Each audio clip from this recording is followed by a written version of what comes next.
Hey everybody, and welcome to another episode of the Raad Life. Today I've got a special guest on, and the topic is a serious one, and one that actually has touched me personally in ways that I didn't expect, and quite rapidly, compounded by the fact that we were also now dealing with a pandemic, and that is dementia, Alzheimer's, senior, and aging. And the gentleman I have on is Jim McAleer, who a lot of you in Orange County who are involved in senior care and aging are familiar with him. He is the head of Alzheimer's OC, and I'm going to see if I can get him, coax him into basically talking about some of the stuff that they've been dealing with, some of the challenges that they've been going through, but also I want to talk about what does the future of aging look like. A lot of you know that, let's just say hello to Jim here. Hi, Jim, how are you? I'm well, how are you? I'm good. I was just about to say that a lot of people know that I started doing the show as a sort of, I was asked to do it as a baby boomer focus about 5 years ago, almost 6 years ago now. And that what happenstance, and it was kind of a little tongue in cheek and stuff, was, it was a journey of aging. And, it's like we're exploring, and I think Paul Roberts, give a shout out to Paul Roberts from OC Talk Radio, is like, well, you're an age explorer. And I'm like, first of all, I feel very old now. Thank you for that title. Secondly, what does that really mean? And so we've had people on from the aging agencies and caregivers, and we've had examples of people that had pursued a pursuit of passion, whether they're artists or writers, people that have encore careers, along with other people like policymakers and so forth. But it's really interesting. I think we are at a crossroads, Jim, and I don't know, and I want to get us to that point of the conversation here in a minute. But I think we're at a crossroads where, what does the future of aging look like, right? I mean, we've talked about the impact of people being healthier, respectively, as they get older, that they're not their parents' senior, right? That the way they live is they're not necessarily slowing down. They may be scaling down a little bit, but they're not slowing down. The real estate models of sell your large house and move into a small condo in the middle of the desert, in many cases, does not really apply anymore. There's a lot of things that have been kind of changing the narrative of aging. But with this pandemic, I think what it has highlighted in terms of seriousness to this topic, it could be really an interesting time for us to kind of delve into that. What is the future of aging? But before we talk about it, go ahead, Jim. You're not necessarily talking about one population. No, I'm not. When we talk about seniors, you have a group of, a subset that are active and in good health and over the traditional age, if you will. We're not just living longer, healthier, we're living longer, period. Right. So there are people with multiple complicating health conditions who are still living into their 90s despite the inability to be active. So you're seeing disability, longer, with different disabilities live longer. So that's a huge part of this baby boom buckle that started in 65, right? The first boomer turned 65 in 2011.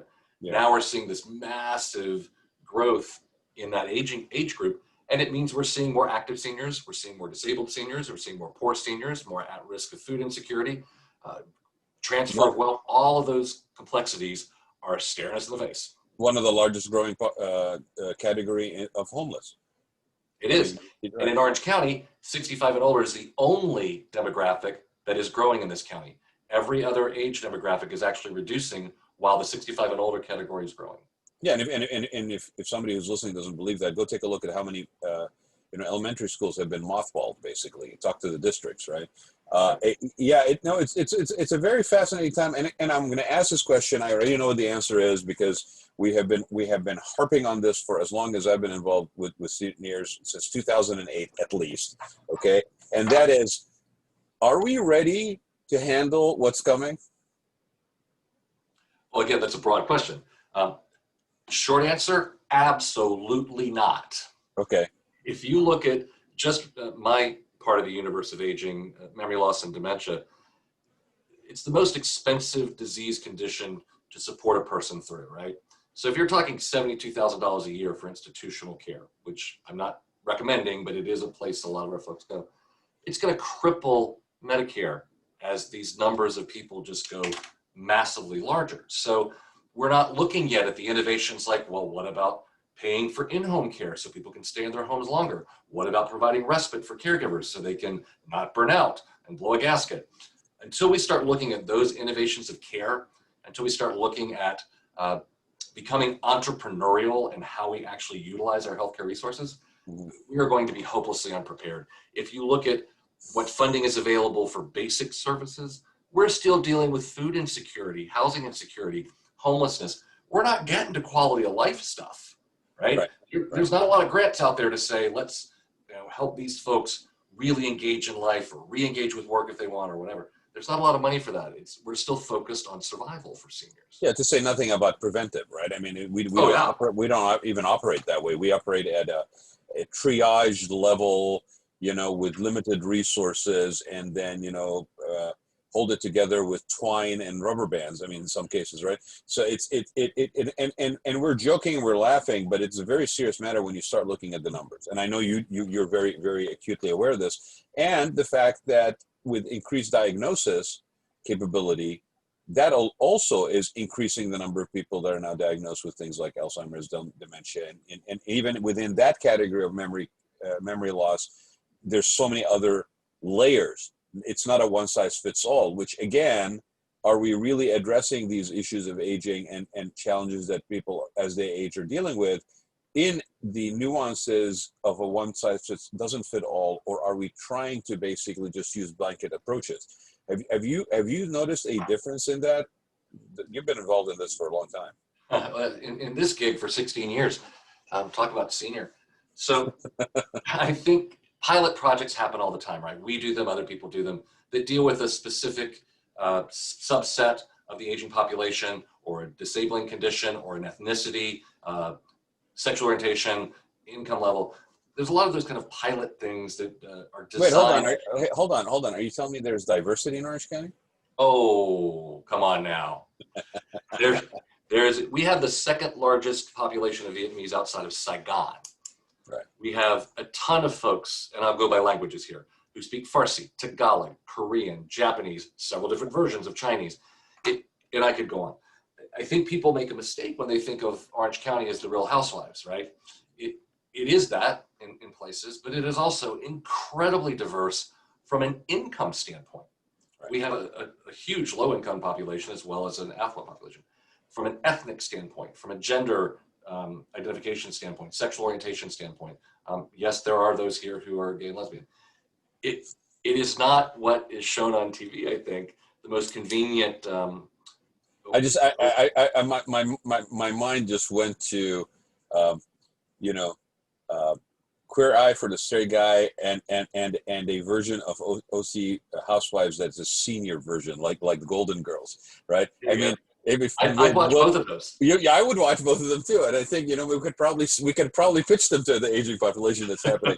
But the reason I was being facetious, guilty as charged about saying diversity in Orange County is because it is important, and it's always like it doesn't surprise me, but it's almost a sad reality that we whether because we don't have the how should I put it, the breathing space to really look at these things in the nuances and diversity that they occurred. Like, it's not a one size fits all. If you're dealing with somebody who's elderly, who maybe basically has is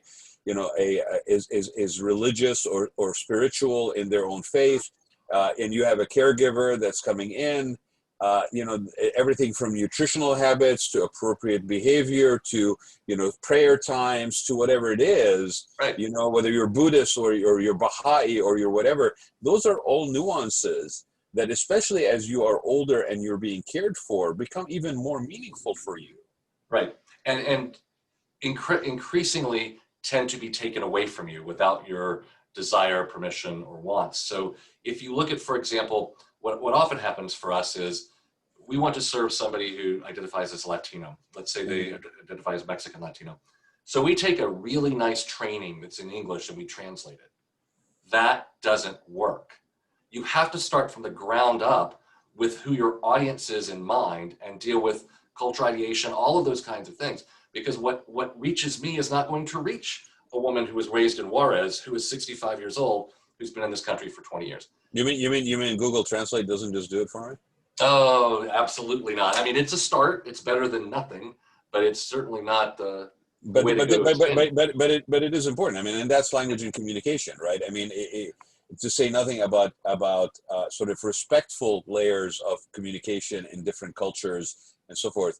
And this is not. I mean, this isn't necessarily only limited to aging or our our field that we're talking about here. It is also in terms of legal services, et cetera, et cetera. And people do suffer from this. Um, so I know you guys basically, for example, on your website, you've got multiple languages. I mean, you guys try to really basically go there, right? How has it been for your outreach effort? And we know a couple of ladies that are very involved in that kind of component for you guys. I love them dearly, but for all that they do, how's that been now that you are basically been limited? You don't have the ability to physically engage with your clients, whether it is in the provision of the service or the educational component. How has it been? So it's a lot about access, right? I mean, everything we're talking about in this last section is about access. If you only speak Tagalog and materials are not in your language, then you have no access. They might as well not exist. If you don't have access to a computer and that training is in Zoom, it might as well not exist. So we find that the folks who have the most limited access are low income, multicultural, where English is either a second language or they don't have English as a language, and then frail seniors. So we have a bunch of those folks, right? Mm-hmm. So what I think our team does, its very best to do, is to reach out in person, which is super tough in COVID. But in these communities, it's like the Promotora model, right? You go knock on their door. I mean, that's how you reach some of these folks. But I acknowledge that the people we need to reach the most are the hardest to reach. We absolutely try. We have tons of programs in all the languages I was mentioning, and not just programs, materials, access points, care consultation. It's just really tough to get to people. There's a trust factor that has to be built. We tend to do it a lot in partnerships. So we'll work with OCAPICA, for example, the Orange County Asian Pacific Islander group, or El-Anon's, or any one of a number of different groups, MECA, because they already have established relationships with a lot of these populations we're trying to reach. So we tend to try and conduit through the folks who are already part of. They look like, they sound like, they understand the cultural idioms. We don't try and reinvent those wheels. We just try and get our information out through those. That's worked out pretty well. It's just not enough. There's still a lot to do. Well, I want to try to just pivot for a second and talk about something that just occurred to me. Is you also maybe you're suffering from lack of resources, maybe in one capacity, and part of it is going through this change, this paradigm shift, if you will, with the way what we're used to doing things, and now basically we are unable to do things the way we used to do them, right? I used to be able to get in my car and basically drive everywhere, and I had my choice of transportation. Now all of a sudden I can't drive anymore as a senior. Now I got to basically get used to getting accustomed to alternative form of transportation, or I basically sit at home. Like, I mean, what I'm saying is there's a major shift happening when it comes to resources. However, I would think that a positive outcome to an unfortunate situation, such as people losing their work or being furloughed or that kind of stuff, that you might actually have the ability to draw on maybe more volunteers that would satisfy that sort of those diverse categories or those nuances. Has that materialized or not? No, it hasn't. And I hear the theory, but there are a number of roadblocks. To manage, train, vet volunteers takes manpower. So that means taking manpower away from current programming to do that. Okay, that would make sense long-term perhaps.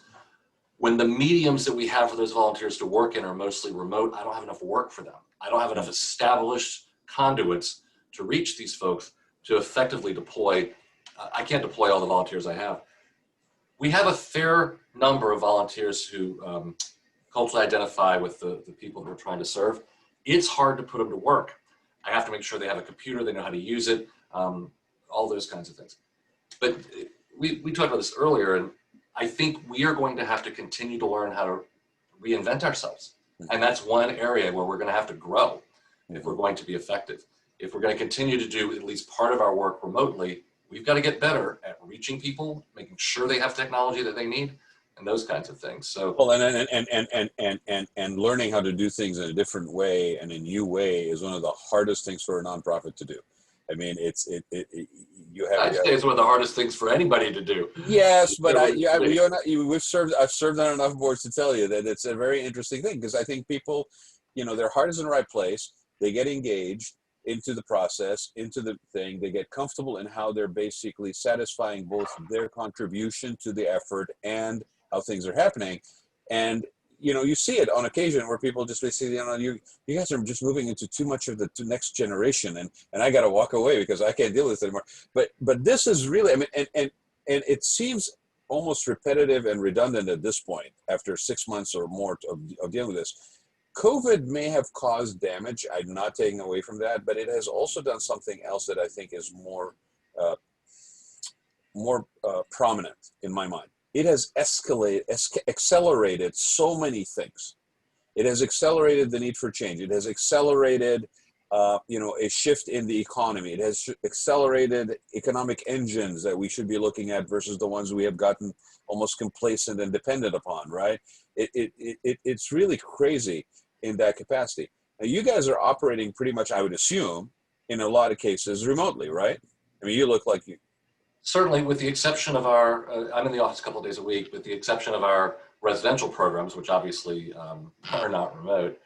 But one of the things that we were somewhat lucky in timing, we're a very nimble organization for a nonprofit. When you think about 5 years ago in December, when we rebranded ourselves as a 100% local organization, Alzheimer's Orange County, then immediately took over an adult day center, then it took over another adult day center, then took over 72 beds of residents all in the last 5 years. That rapid growth is not just growth. It also means that at every step we had to look at our infrastructure, our organization, how we do what we do. So when COVID hit, my folks are used to bobbing and weaving. There is no attachment to one way to do things. Change is not a four-letter word in our world. It's not always about the business or the nonprofit or the organization. Sometimes it's about the community not wanting what they've always had to change to something different. Right. Well, if you're trying to serve new people, sometimes it's just endemic to that change. That's a very interesting point, Jim. I don't know that I've ever thought about it that way, but you're right. It's not just a reluctancy on the organizational structure to basically change, but it's also the people that are on the receiving side of it. That you're asking them to accept a different model of being served and cared for. But it's also, as you said, it's changing whether we like it or not. And it's not probably, I firmly believe, not just probably, that it will not change back to the way it was in January of last year. Not ever. Yeah. There will always be some hybrid things that will result from this, and they don't have to be bad. It's time to start thinking about what it's going to look like, because sooner or later, the restrictions will start to lift, whatever stage vaccines are and all that. But it's not going to go back to what we remember from before. Our fundraising will be different. Our service delivery will be different. The needs of our caregivers and clients are already different and will continue to morph and change. So it's interesting. The other positive thing, I think, I'm not a fan of the current political situation. I don't like the divisiveness, the meanness, all that stuff. I agree with you 100%. I like how many people are speaking their mind. Granted, I'd like them to be a little more polite about it and listen a little more, but I like the fact that I see more engagement in the political process, in the standing up for yourself process sort of thing, because we tend to be so passive about policy, and the reality is policy drives so much of our lives that it is good to see at least people saying, hey, I don't agree with that. I agree with that. I want to do this. I don't want to see that done. Let's hope we get channeled into something a little more civil. But again, it's a two-edged sword. I mean, the civility component is super critical, right? I mean, the fact that along the way we lost the ability to have differing opinions, but basically not want to try to shoot each other across the street for them, right? I mean, it's the civility factor. I will tell you though, what I also find interesting during this period is that we used to have a lot of noise. There was a lot of proverbial noise, always on, right? I mean, somebody asked me the other day, said it was somebody younger, and they're like, do you believe that the good old days, which what is the good old days exactly, right? But it's a moving target. The good old days were harder or easier right? And I said, you know, what's interesting is I don't know that they're any different. I think every generation has a parent that basically thinks their child is spending way too much time in front of either the TV or on the Game Boy or at the pinball machine, or and listening to rock and roll is going to basically warp your mind. I mean, every generation has its own version of that. But I think what's interesting is there is a slight difference, and that is that it used to be back in the day, whatever that is again. We used to have some space between things. There was space. Yep. There was room between things. And then we got into a point where literally there was no room. And in big part because of stuff like this, that basically it almost enslaved us, right? We enslaved ourselves with them. But again, another byproduct of this period, I think, is we were forced to basically slow down. And in the course of doing that, we now have a little bit more ability to reflect, a little ability to maybe think deeper. To your point, maybe we're now basically a little bit more, not so much opinionated, but determined and confident and clear on where we stand. And again, it's just a matter of how we would express it. And again, it's on everything. I agree with you. I would rather have a community that is overly engaged than one that's under-engaged. And I happen to live in one down called San Clemente down where I am. I mean, you want to talk about over-engagement, just give me 2 minutes of your time and I'll take you to a city council meeting. You'll find out for yourself. I've seen them. Yeah. Look at him shaking his head. No, thank you. I'll stay where I am. Let's talk about your caregivers. Let's talk about what you guys are doing for that, because I mean, I can imagine that it's been very different for them. They have a lot of times people don't realize that, when you're in that space, it's very demanding. You don't just put your hat on, take it off.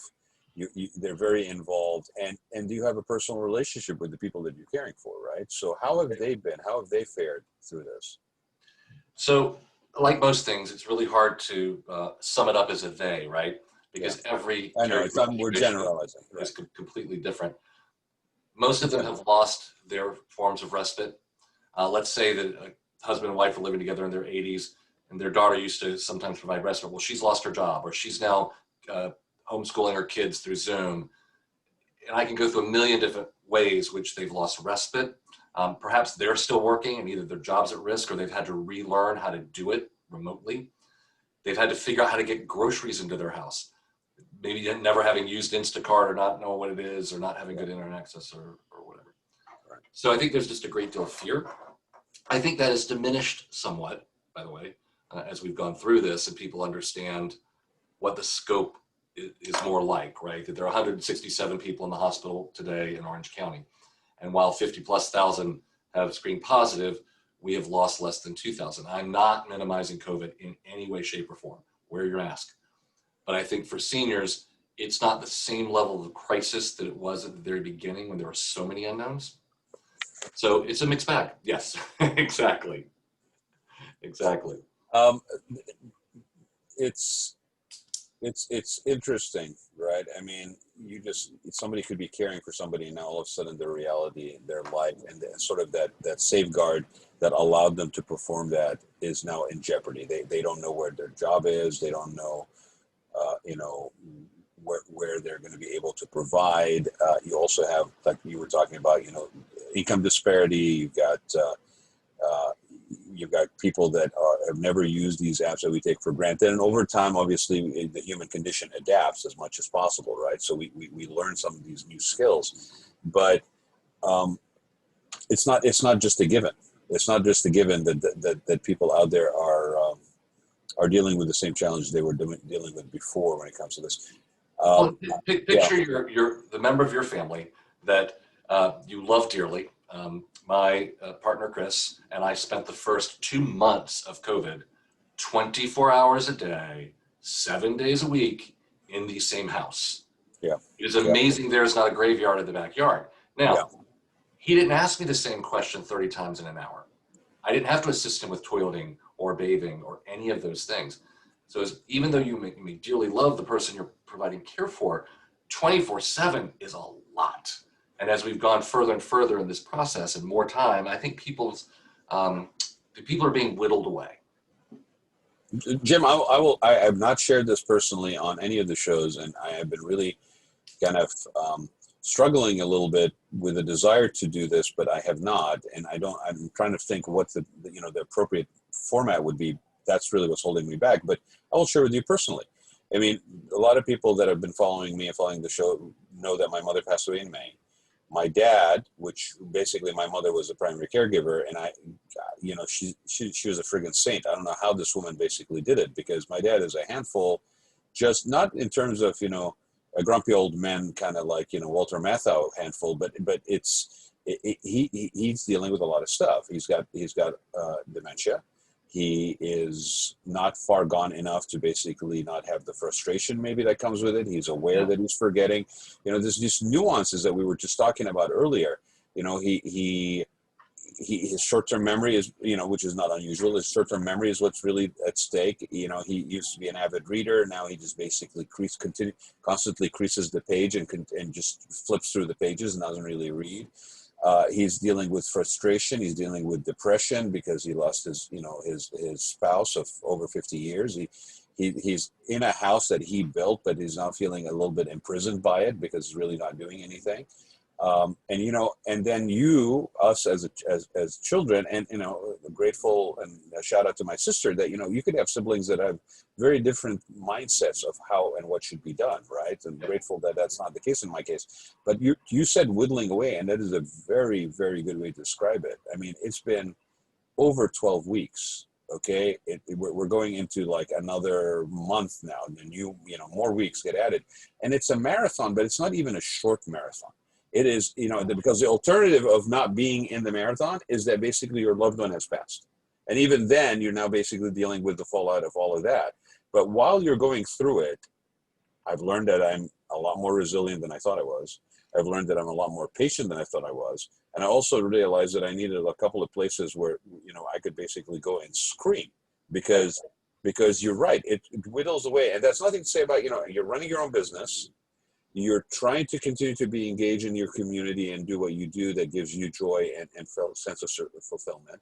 You've got your own personal relationships that are now basically have been skewed and changed because of the reality, right? And and what prepares you for this, I don't know that anything can prepare you for this.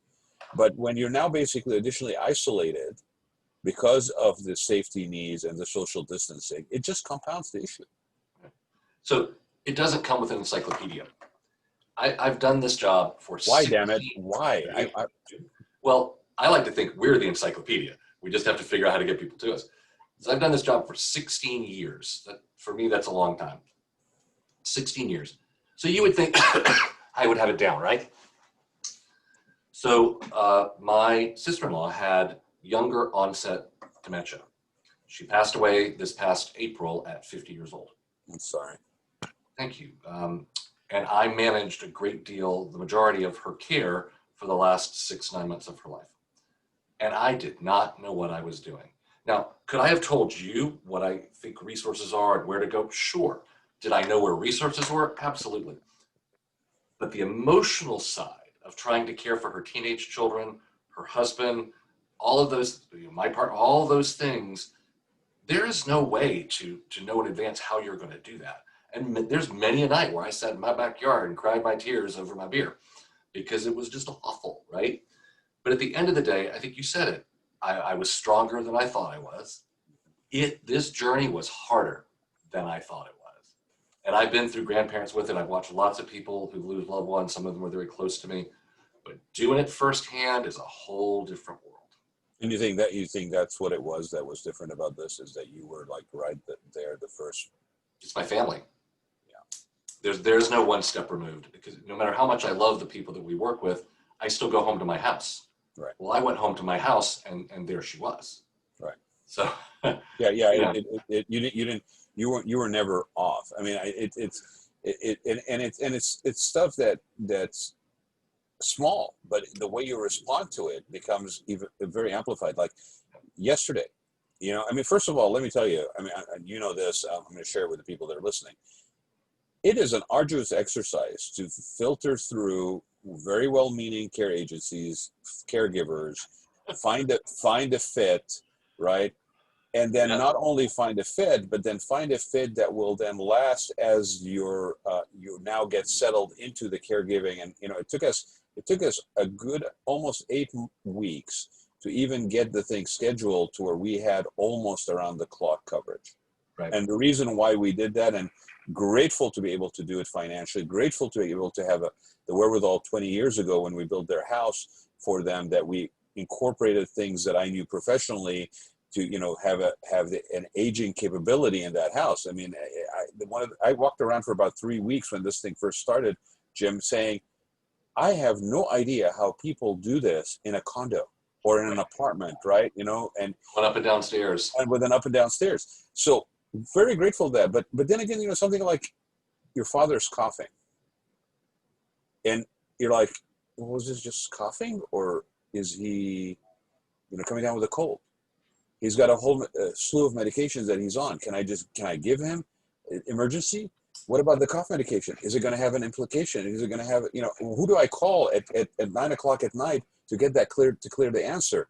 I can't get the answer until in the morning. I mean, these things are very real, and they're going to become real for more and more people as we go forward.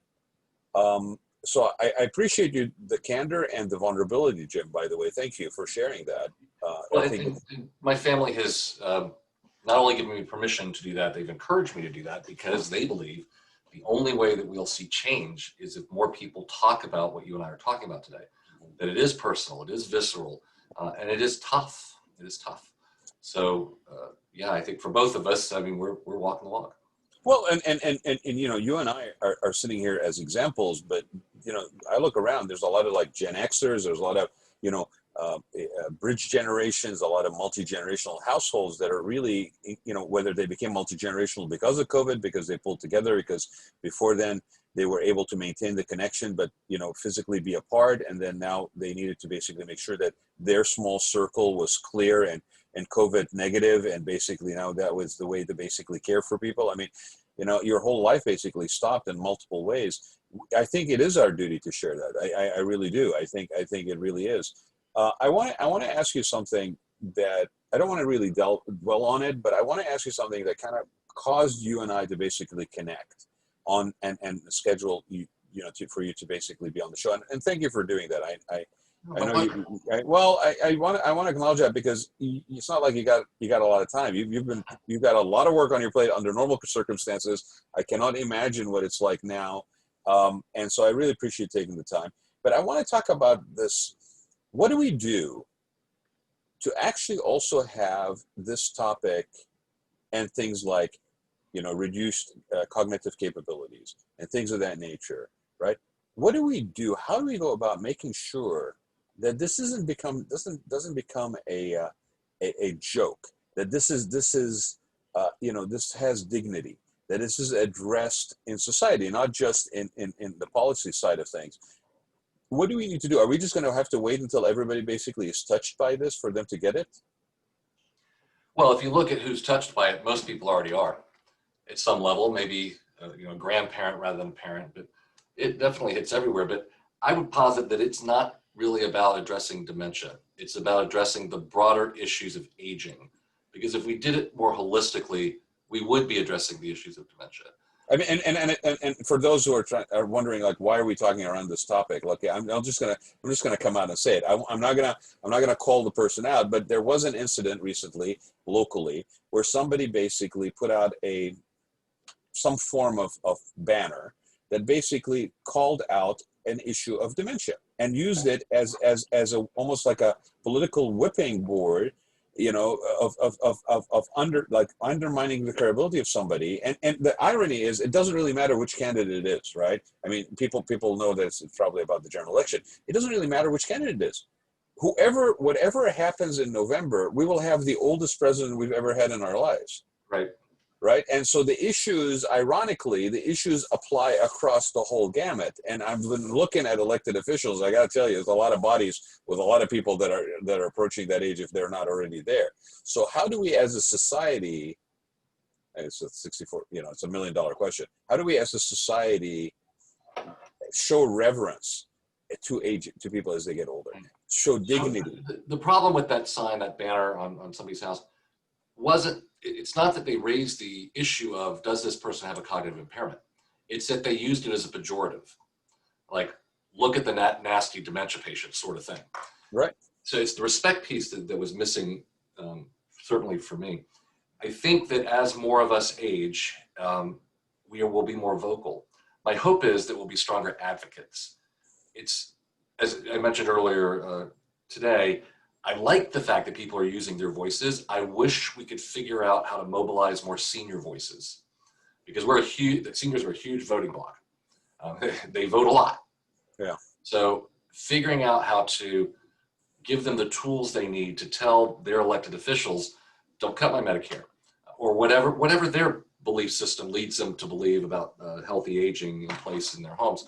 I think that's probably the most highest likelihood of success, is if those folks figure out how to dance with their dollars, with their electeds, and how to make their voices heard repeatedly. Is it enjoyable still for you to go in every day? I love my job more than I can say. I hate my job on occasion. I would never want to do anything else. I mean, I'm stuck here with this thing because I'm so passionate about it. I really believe in what we do. But it's hard to watch people go through this day after day. It's tough. You know, these are people that you build a relationship with, that I do. Donors who are losing their father, and then their mother gets it 3 years later. I have a staff member who I've known for almost 20 years, who has worked for us for 6. Well, his mom got it 3 years ago. That's tough. But I truly do believe that we help. I believe that our organization does help people in this process, and that is a really, really good feeling. I just don't think we're doing enough yet. So until we're doing enough, or there's a cure, I'm here. You know what? If they'll let me stay, you never know. Yeah, no, I think they'll let you stay. But I think I know you well enough. I don't think you'll ever feel like you're doing enough. And I think that's part of those characteristics of a lot of people that are giving and in this field of caring and giving and caregiving. We never feel like it's enough. And sadly, there's a lot more need than there is resources and people to basically help. So that will probably be the case forever. I do want to make sure that people at least realize that, if you have any questions, if you are unclear, this is a great organization. These are very, very, very near and dear to me people that do this work every day. And, even COVID couldn't stop them from doing it. Right. So check out the website at Alzheimer's, alzoc.org, basically. There's also a helpline, and we put it on here, but I don't know if it's going to be clear when people are watching this. It's 844-HELP-ALZ, or 844-435-7259. Did I get that right, Jim? You did. Help Alls. 844-HELP Alls. Help Alls. So, Alls will be there, and they will help you. They'll pick up the phone, and they'll help you. And a lot of this, from personal experience, I'll tell you, and I hear this all the time, is you'll never know enough about this. So you need to reach out for people that are willing to be there and help you. You need the support. We all do. There's no shame in not going it yourself. In fact, I would suggest that you don't go it yourself and you do seek out help. The resources are there. People like Jim that have dedicated their lives to this are there. And again, well, if I may, you don't know what you don't know. So if you think that there's not help for you with our organization, well, let us prove you wrong. Call us and tell us what problems you are facing and see if we can help with even one of them. One less problem is a good day. But we tend to be the encyclopedia. We know all kinds of referral sources. The majority of our services are free, except for our residential and day programs. So yeah, give us a shout. Yeah, definitely reach out to them, and you can always reach out to the show as well, and we'll try to connect you with some people. But don't go it alone. I mean, it's okay. We're all going through this. It's almost a cliche to say we're all in this together, but we are. We're all in this together, and you don't have to go through this alone. In fact, you probably won't be as able to support those people, those loved ones that you're trying to care for, if you burn yourself out. And that is one of the main real dangers when you find yourself all of a sudden in a caregiving position, is that you take it all on. You almost deal with it like it's a task that you're going to basically achieve and complete, and it isn't. It's an open-ended thing that will take a long time. I said it earlier, that it's a marathon, but it's a long marathon. So, Jim, I appreciate you, my friend. I really do. Give my best. Absolutely, give my best to everybody there. Love you guys dearly, and I hope, I'm sorry for your loss. Thank I you. really am. And I'm sorry that you're having to go through this, but you remember we're there when you need it. I do. I know how to get hold of you guys. Thank you, Jim, very much. Have a good night. Thank you. You too. Bye.